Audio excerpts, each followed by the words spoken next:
בוקר טוב לכולם. אני אמנון, המאמן החדש, ואני עליתי 2 ליגות עם אורתודוקסים נחף, מי שזוכר, ואני חושב, לפי מה שאני מתרשם, אתם לא פחות טובים מנחף.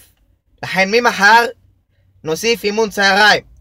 אמנון, לא רוצה להתערב, אבל מחר אי אפשר אימון צהריים, למה אני מזכיר את המגרש לטסטים דו גלגלי. אוקיי, לא נורא, אז לא צהריים, אימון לילה. אימון לילה טוב, אבל לא בלילה, שלא יהיה בלילה, למה השתגע המדינה, רוצה לקחת כסף על החשמל. אין צ'קים, נגמר הצ'קים, השתגע המדינה, מערב פרוע עניו לי, אין צ'קים, נגמר הצ'קים. קדימה, לרוץ. דוידי, סתום את הפה. אבל מה, מסתי, אני מבין, מסתי.